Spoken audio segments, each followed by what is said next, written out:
J'ai poignardé ma cousine Élise d'un regard qui aurait pu fendre l'âme d'un saint, et en cet instant précis, sous les guirlandes scintillantes de notre Noël provençal, j'ai su que le sang versé ce soir-là ne serait pas le mien.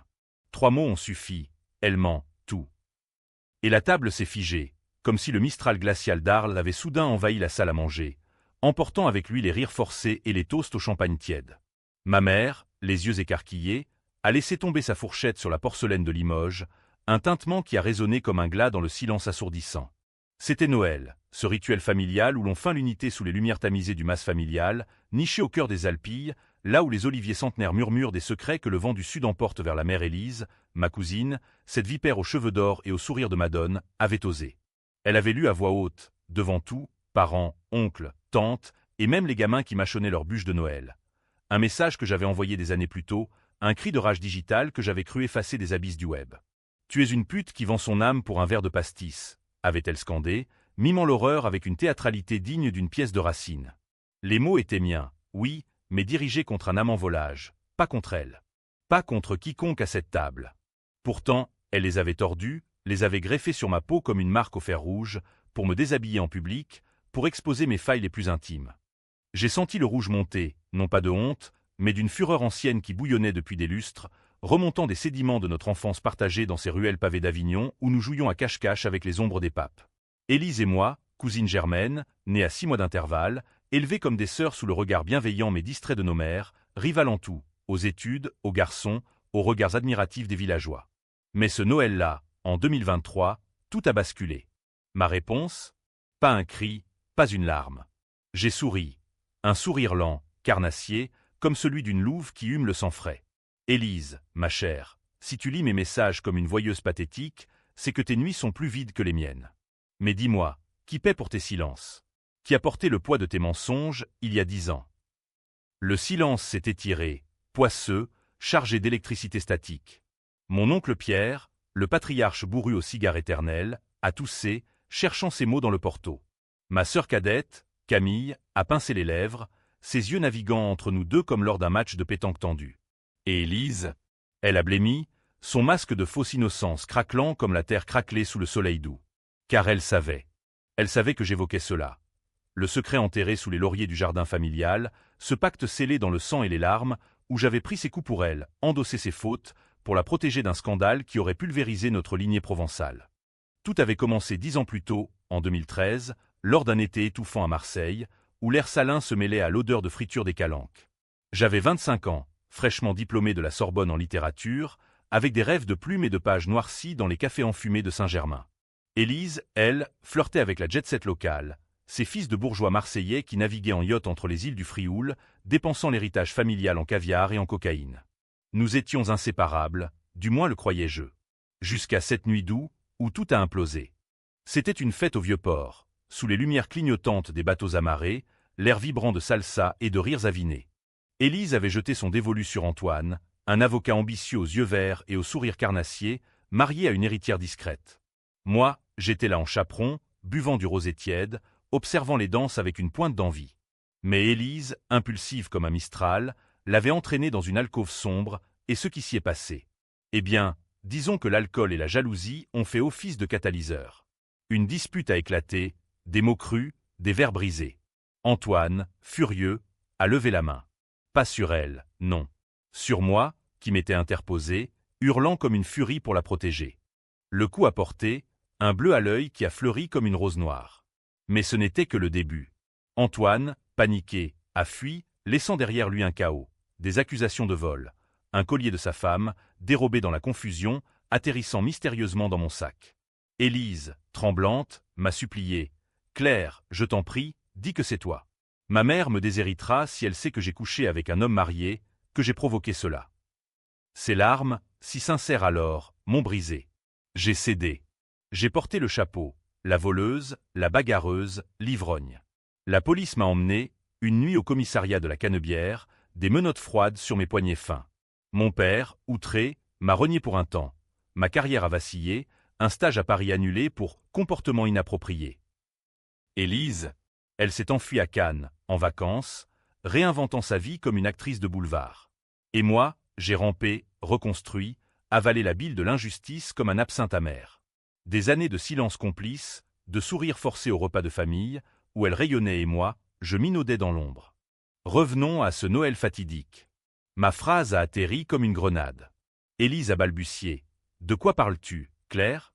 Tu délires avec ton vin de messe. Mais ses yeux d'un bleu perfide, trahissaient la panique. La table, figée, attendait. Ma mère, sentant le drame, a murmuré « Les filles, pas ce soir ». Trop tard. J'ai continué, voix basse, venimeuse. Rappelle-toi l'été 2013, Élise. Le collier de diamants. Le coup d'Antoine.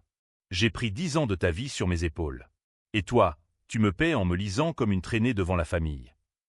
Un hoquet collectif. Mon oncle Pierre a cogné du poing. Qu'est-ce que c'est que cette folie? Élise s'est levée, théâtrale, larmes aux yeux. Elle ment. Claire a toujours été jalouse, elle invente pour me salir.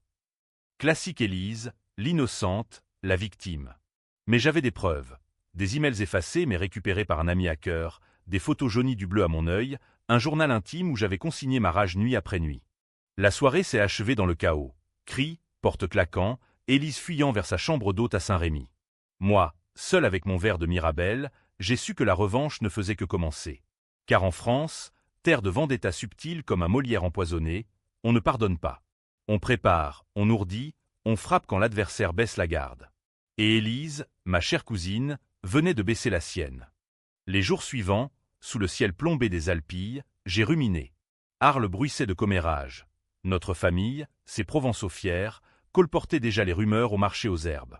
Élise avait fui à Paris, prétextant un burn-out, mais je savais, elle ourdissait sa contre-attaque, appelant ses alliés, ces avocats de la rue de Rivoli qui mâchent les réputations comme du chewing-gum. Moi, j'ai contacté mon notaire à Avignon, fouillé les archives familiales. Le secret n'était pas seulement le mien. Il y en avait d'autres, plus sombres, enfouis dans les testaments et les lettres jaunies. Bientôt, le premier coup, un appel anonyme à Antoine, désormais juge à la cour d'appel de Marseille. Souviens-toi d'Élise, dis-je d'une voix déformée. Elle n'a pas changé. Il rit d'abord, puis se tait quand je mentionne le collier, revendu discrètement à une brocanteuse de la plaine. La graine est plantée. Élise commence à transpirer. Mais elle contre-attaque, malfaisante. Un post sur Instagram, voilé, accusant une cousine toxique de diffamation avec des captures d'écran truquées de nos messages d'enfance. Les likes affluent, les commentaires fusent. Family drama. La famille se divise. Ma sœur me soutient en privé, mais publiquement, c'est le camp Élise qui l'emporte, car elle est la favorite, la belle, l'innocente. La tension monte, UAM comme un ciel d'orage sur la Camargue. Je sens le nœud se resserrer autour de ma gorge, mais c'est le sel de la revanche. Cette aigreur qui vous ronge, vous affine, vous transforme en lame. Janvier s'abat sur la Provence comme un linceul gris, les pluies battant les tuiles romanes d'Arles, et avec elles, ma résolution se cristallise. Élise, depuis son appartement haussmannien du Marais, multiplie les assauts, des emails à la famille, larmoyant, où elle me dépeint comme une mythomane alcoolique, héritière d'un trauma non résolu. Ma tante Geneviève, pilier de la paroisse, me coupe les vivres. Plus d'invitations aux thés dominicaux, plus de ses confidences sur les amours ratés. Tu salis le sang des Saint-André, m'écrit-elle, signant d'une croix cathare. Yarees. Amer. Le sang des Saint-André, ce lignage de vignerons et de marchands d'olives, qui a vu des duels au lever du soleil pour une insulte lancée au marché d'Avignon. Non, je ne salirai rien. Je purgerai. Mon plan se dessine dans les nuits blanches, éclairé par la lueur bleue de mon ordinateur. Une vendetta à la française, subtile, légale en surface, mais empoisonnée dans les veines. D'abord, les faits. Je contacte un détective privé, un ancien flic de la PJ marseillaise, nommé Raoul, avec une moustache jaunie par le pastis et un flair pour les secrets enfouis. Raoul Cruz. Et ce qu'il exhume me glace. Élise n'a pas seulement volé ma jeunesse. Elle a continué, méthodique, une vie de mensonges empilés comme des crêpes au carnaval de Nice. Après l'affaire du collier, elle a séduit le père d'Antoine, un notable lyonnais, pour un poste dans une galerie d'art à Paris. Un poste obtenu par chantage, des photos compromettantes glissées dans une enveloppe anonyme. Puis, un divorce bidon. Mariée à un banquier ruiné, elle a falsifié des documents pour empocher une pension exorbitante, laissant l'homme brisé, suicidé dans un hôtel de la Côte d'Azur.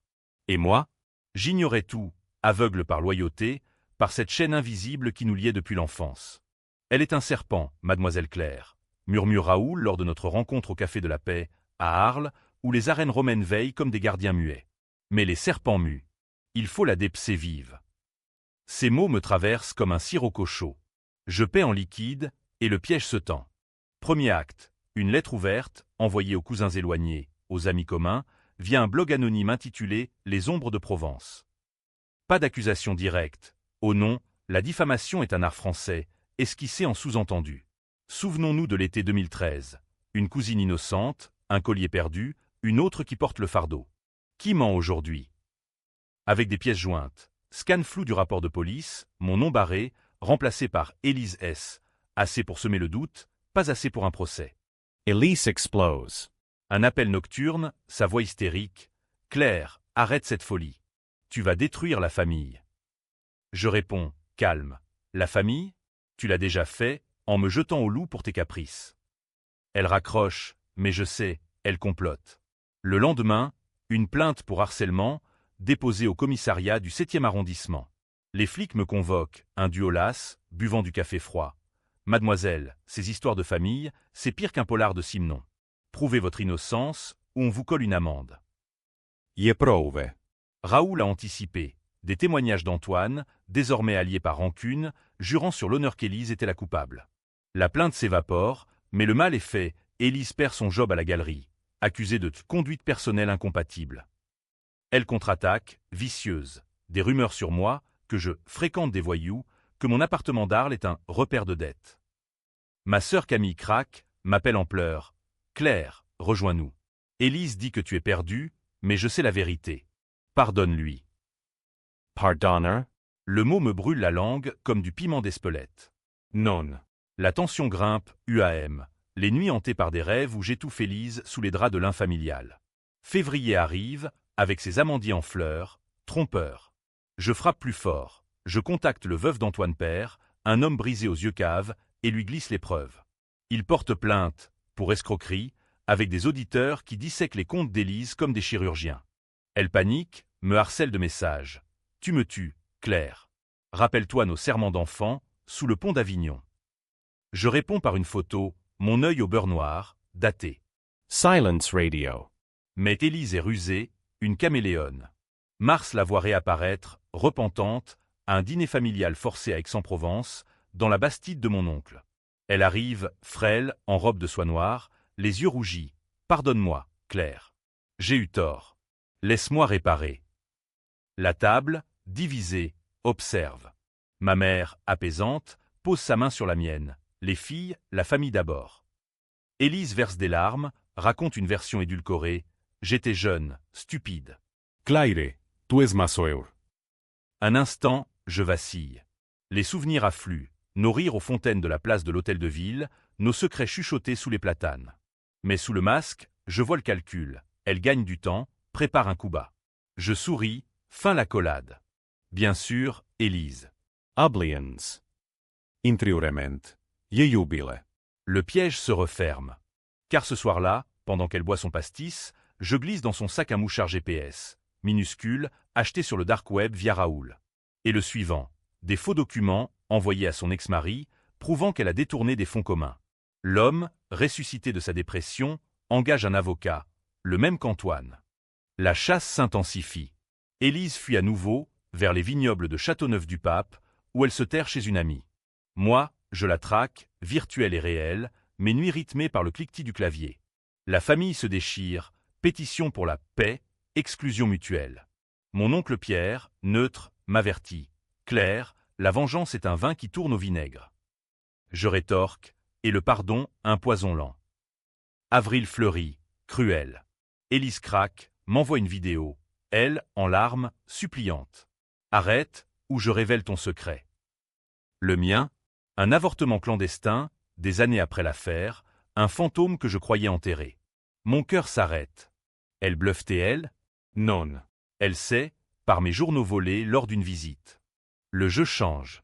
Elle contre-attaque, vicieuse, menaçant de tout balancer au tabloïd parisien. La tension est un fil d'acier, tendu à rompre.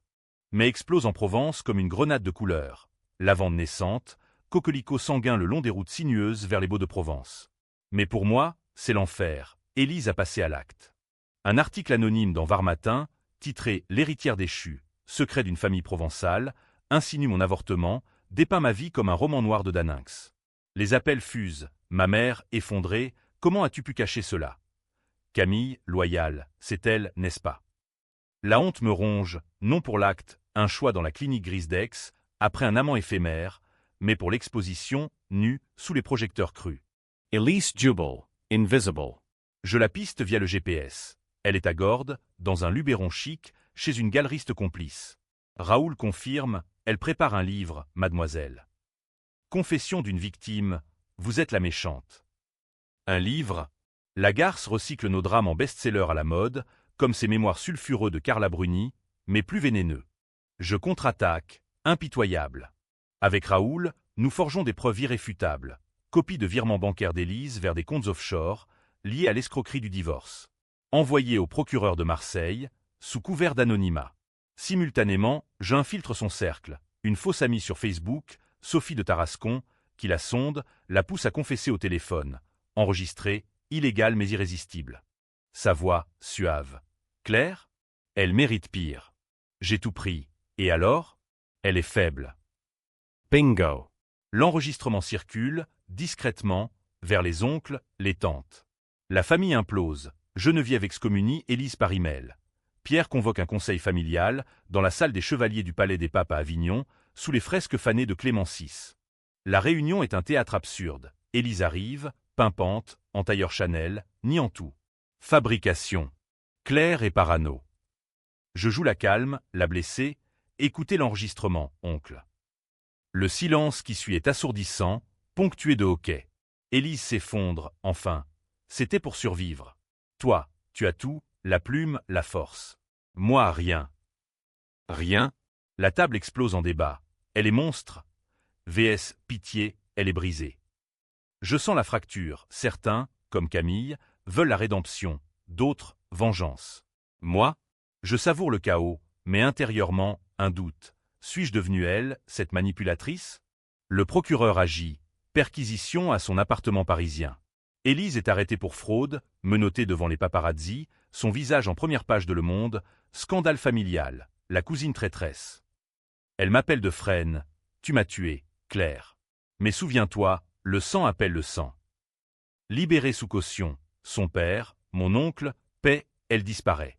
Juin, caniculaire, me trouve en déroute. La presse me traque, la vengeresse de Provence. Ma mère, alitée, murmure, arrête, ma fille. La haine te consume. Peut-être. Mais la bête est lâchée. Twist inattendu, Raoul m'appelle, voix grave. Il y a plus, mademoiselle. Élise n'est pas seule. Votre père. Il savait pour le collier. Il a couvert. Mon monde s'effondre.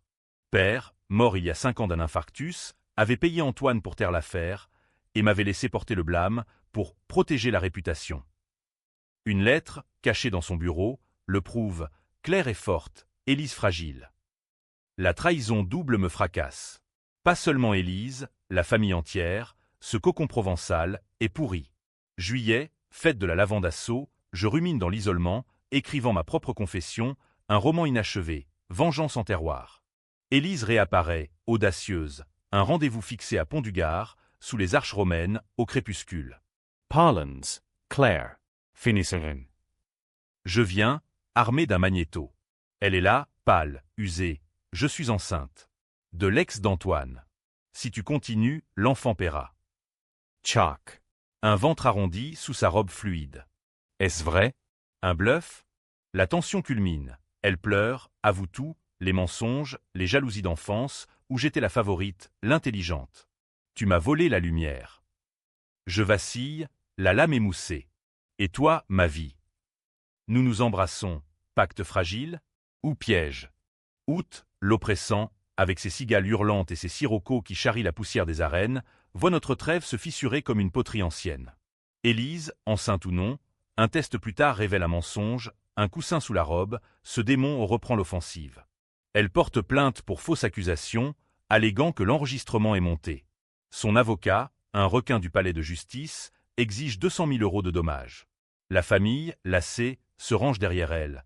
Claire, tu as été trop loin. Trop loin? Le mot me hante lors des nuits solitaires dans mon mas, où les murs suintent l'humidité et les regrets. Raoul, mon seul allié, disparaît, un accident de voiture suspect sur la route de Nîmes, frein saboté. Panique. Suis-je allé trop loin? La vengeance, ce vin capiteux, m'a enivré jusqu'à l'overdose.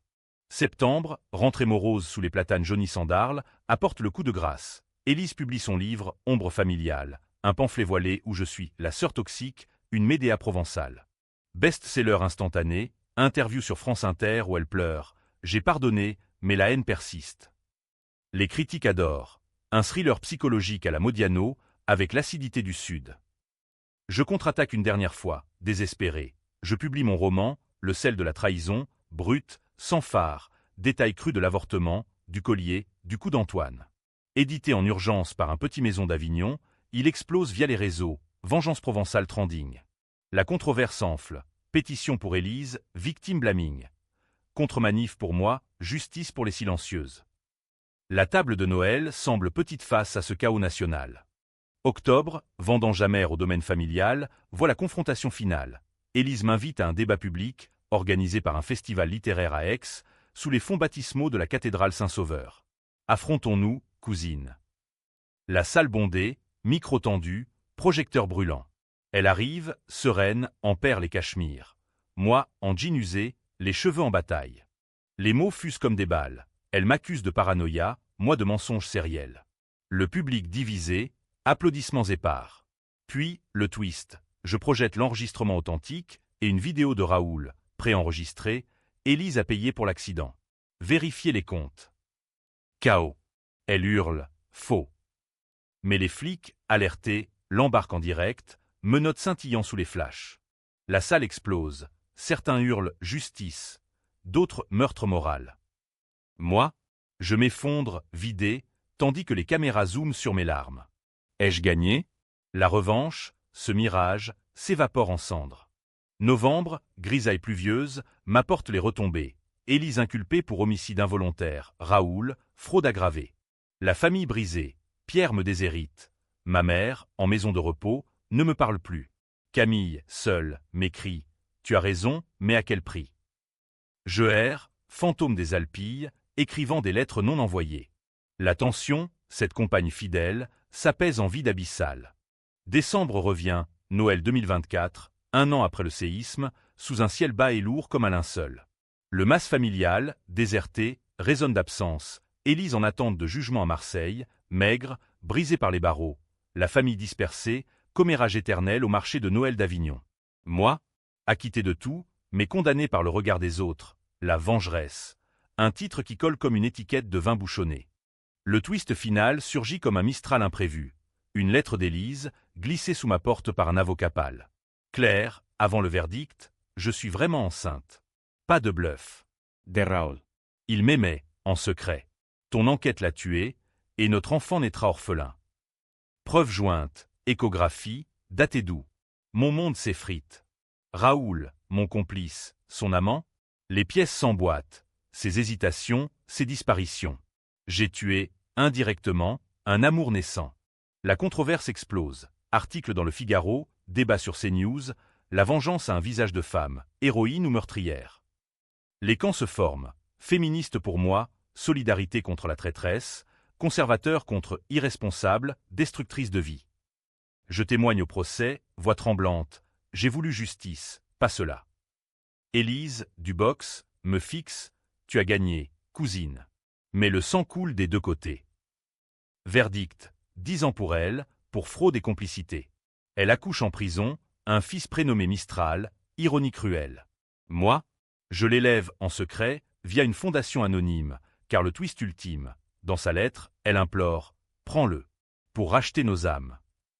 Noël, seul avec l'enfant aux yeux de Raoul, je dresse une table fantôme, bûche, champagne et un toast à l'absent. Heroine. Monstre. Le lecteur jugera. Mais en Provence, où les vents effacent les traces, la vengeance n'est jamais propre. Elle laisse des cicatrices, belles et laides, comme un paysage ravagé par le feu. Fin. Ou début d'un autre cycle.